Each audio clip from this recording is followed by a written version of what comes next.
How's your statewide bus tour been going? Man, it's been incredible to get on the Booker bus and crisscross the Commonwealth, really just connecting with my family to say, I love you. We've made it this far by defying the odds, and let's go ahead and bring it home. It's been really a humbling privilege. Folks are fired up from the hood to the holler, as I always say. And man, this is special. It's bigger than beating Rand Paul, but we will beat Rand Paul. You could have run in any race. You could have run in Louisville's mayoral race, in the local congressional district, but you picked the hardest race for a Democrat, any Democrat, to run in Kentucky, or one of the hardest races for a Democrat to run in Kentucky. Why? Well, you know, I talk about my granddad a lot, Sergeant Lindsey E. Hearn Sr. He told me, when there's a problem, you don't run from it, you run to it. And you stand up for your family. And the people of Kentucky are my family. And, you know, there's a lot of challenges here in Louisville. This is my home. I love Louisville from the West End. I'm proud of that. But after working in the state and serving in the legislature, I've seen the challenges, and I know we're all connected. And we need leaders that will step up to say that we all have to come together. And I believe that's part of my ministry. And so when I had the opportunity to run, there really was no question at all. You know, we are struggling as a Commonwealth. We've been struggling for a long time, and it's hurt our city. And in order for us to move forward as a community, we have to lead at the statewide level. And so I'm going to go to Washington to fight for structural change, system level change, so that neighborhoods in Louisville, but all across Kentucky, can thrive. Are you disappointed that this race hasn't gotten as much money and attention as the 2020 Senate race? Well, I'm not disappointed personally, but as a Kentuckian, I am frustrated. Kentucky we're used to being counted out, we're used to being ignored and demeaned, and certainly Rand Paul has done a big job in helping with that. And so for folks nationally to say, oh, well, there isn't even really a race in Kentucky when we're actually going to win, it's been frustrating because the people of Kentucky are worth fighting for. We are worth the investment. Our lives do matter. And we need leaders all over the country that will stand for democracy, and we need it here as well. And so, you know, as frustrating as it's been, I'm honored to raise the standard and to stand with regular people. And on November 8th, I'm going to shock the world.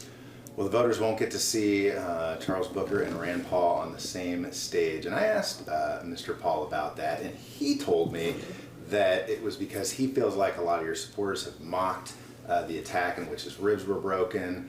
And he also cited a 2021 ad of yours in which you said, this guy doesn't care about anybody but himself. That's why his neighbor beat him up. Do you regret using that language in that video? I mean, in an age in which, you know... You said I said that? He cited that in one of your videos, yeah. Have you seen that video? I haven't. I haven't seen an that excerpt either. from it. I haven't seen that either because I've never said that about Rand Paul. I do know that a lot of people across Kentucky have said that about Rand Paul, but look, I don't condone violence at all. I've had 7 cousins murdered since 2016. I've had death threats on my life and my family since serving in the legislature and during this campaign, and so it's not a joke. And I wish well for Rand Paul and his family. I pray for their well-being like I do everyone across Kentucky, and so the idea that he wouldn't debate me because of some concern of violence, one, that's laughable. 2, it is honestly racist. And 3, it's a shame because the people of Kentucky need leaders who will show up for them, who will make their case. If he has disagreements with me, he should make them plain. And we could hash them out for the people of Kentucky to make a clear decision. I showed up for the opportunity for us to debate. I've shown up when the storms have hit, even when I wasn't in office. I'll show up in the community when our families are hurting because that's what you do for family. And we need a U.S. Senator who will show up. And when I'm elected, I will be there for the Commonwealth of Kentucky and make sure we lead the path forward for our future. What do you mean when you say that's racist? Well, he's blowing a dog whistle. Rand Paul's whole campaign has been around this narrative that, well, Charles Booker is violent. Be afraid of him. He's put out ads where he's darkened the color of my skin. And, you know, he's essentially trying to stoke this tone, this dog whistle again of being an angry black man. He wants the people of Kentucky to see the color of my skin and feel threatened instead of seeing a loved one and looking at my record. And it really is a shame. And I'm sure that when you sat down with him, he talked about defunding because that's all he's ever said about me. He doesn't talk about the storms that have crushed our Commonwealth, or the fact that folks have rationed their medicine, or that we're trying to keep our children safe and make sure we protect human rights and keep the government from determining who can get health care and who doesn't. No, he just wants people to be afraid of me, and that really is a shame. What do you think the real reason is why he's not debating you? Oh, well, we all know the real reason. He's afraid. He knows that I'll call out his BS. Look, I've lived the struggle that a lot of politicians talk about and Rand Paul can't even see. And I'm not running for a title. And I'm not running because of partisan politics. This is about humanity, and it's about real change, and I'm urgent about it. And we're not letting Rand Paul slide, and so he wants to hide his hand. That's what imposters do. They try to hide. But the people of Kentucky see his BS, and we're going to get him out of office. What do you think are the single biggest differences between you and Mr. Paul? Well, one, I actually care about the people of Kentucky. I'm not seeking the title. Rand Paul said he would only serve 2 terms. He's running for his 3rd. I agree to term limits because we should not be going to office to build a career. And quite honestly, as a lifelong Kentuckian, I've grown up in poverty. I've rationed my insulin. I've been homeless. A lot of the things that Rand Paul would mock, I've lived. And the people of Kentucky know it. And that's why folks who voted for Trump are organizing on my campaign. People who have never voted before are standing with me because they know this is actually about them. And they've seen Rand Paul give them the finger over and over again, voting against disaster relief, voting to cut Social Security, saying veterans would be lying, and so he wants to vote against them getting benefits, voting against local government. So Rand Paul's actually been defunding the police. And people see who he is, and we know we need better. And we're going to get better on November 8th. If you're elected to the Senate, you'll represent the entire state of Kentucky. You often talk about hood to the holler. You're from West Louisville. What would you do if you were elected specifically to lift up West Louisville? Well, you know, the hood to the holler is really powerful to me. It's about regular people coming together all across Kentucky. And there are hoods in Western Kentucky. Just want you to know. But my priority for Louisville, and especially the West End, is ending poverty. I want to do the work of addressing structural and systemic injustice that requires restorative economics, that requires the responsibility to make sure that everyone has high quality health care, that we deal with environmental injustice, that we address crime by focusing on the root causes and addressing the social determinants of health. So that's why I say we need to fully fund community safety, and we can't do that without federal leadership. And most importantly, Kentucky's been one of the most disenfranchised states. That has disproportionately harmed the Black community, my family in the West End, and I want to make sure we break down barriers to the ballot box so that Kentuckians can be heard, folks in Louisville can be heard, and that we can have a voice in our future. I'm going to lead for that in Washington. You use the phrase restorative economics. Define that for us, what it means to you, and would there be maybe legislation that you would introduce, and what would that legislation look like? Well, restorative economics is a very specific conversation within a broader scope of reparations. It's the work of accounting for systemic injustice and doing so from the lens of addressing economic disparities. So, for instance, the war on drugs, the idea that we have criminalized communities because of cannabis, whereas in other states they're making billions in profits. Instead of tearing families apart by legalizing cannabis, we can put pathways in place for folks to get treatment, but also create economic opportunities. And through federal leadership, we can directly invest in communities who have been disproportionately impacted. So that idea of restoring communities that have been broken and that have been left behind or criminalized is a way that we get justice, and it's a way that we end poverty. Is that a policy issue, or is it a funding issue, or is it a little bit of both? Well, it's both. Cannabis needs to be descheduled, needs to be legalized, and then the investments where the resources are allocated, federal funding to help support business growth.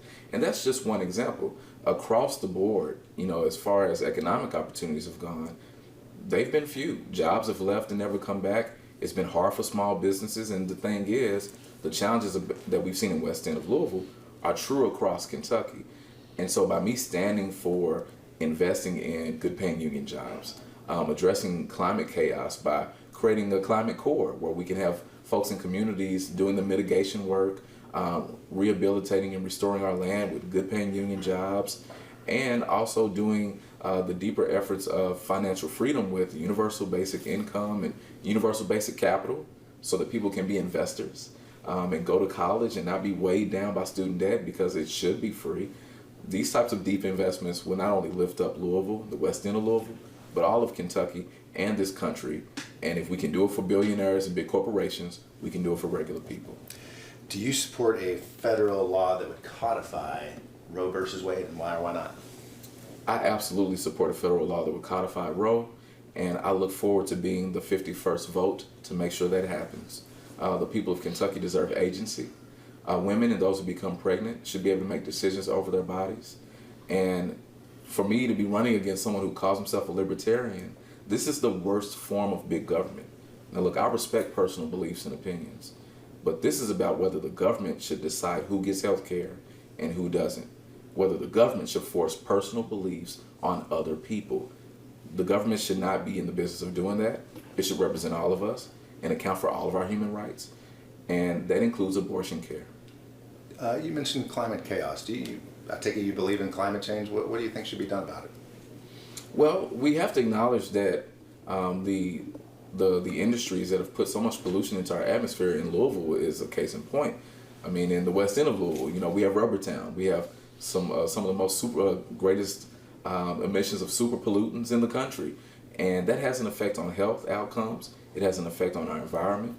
And look, in the west end of Louisville, I was the director of Fish and Wildlife, travel the Commonwealth, and we have ponds, waterways in the west end of Louisville where you can't fish because the water is contaminated. Doing the work of mitigating that damage will not only restore our Commonwealth, but it will provide for healing, better health outcomes, better quality of life, and it's about protecting our future. Man, I got 3 girls, man, my bosses, and I want to make sure the Commonwealth is thriving for them and all of our children. If you were elected, what would be the first piece of legislation that you would file? The first piece of legislation that I would file, one, I'm already going to be that vote to codify Roe. We got to do that first. That's about whether we have a free and safe society. Right after that, I'm going to do the same thing I did when I went to the State House. I focused on voting rights. My first bill was for restoration of voting rights. We got a majority of folks to co-sponsor. Governor Beshear did an executive order. And when I go to Washington, I'm going to protect the right to vote. The John Lewis Voting Rights Act needs to move forward. I will be a champion in that. Kentucky should not be one of the most disenfranchised states. That will stop on my watch. Mr. Booker, those are all the questions I have for you. Is there anything that you wanted to talk about that I didn't ask you about? No, that was fine. All right, Yeah. Great. Well, thank you so much for giving us your time. We appreciate it. Thank you, brother. Always, man. Just have a seat there and let me get a couple shots. Oh, okay. Good. Thanks for your time. I really appreciate it. The 2-shot deals. What do you think is going to be the biggest factor in this race? And a lot of people are telling me it's Roe versus Wade and the state houses, but this is a different kind of thing. This is a different. For our race, the biggest factor is cynicism, hands down. We have the support. We have overwhelming support. We got a lot of quiet Republican support out in the state. We got loud Republican support.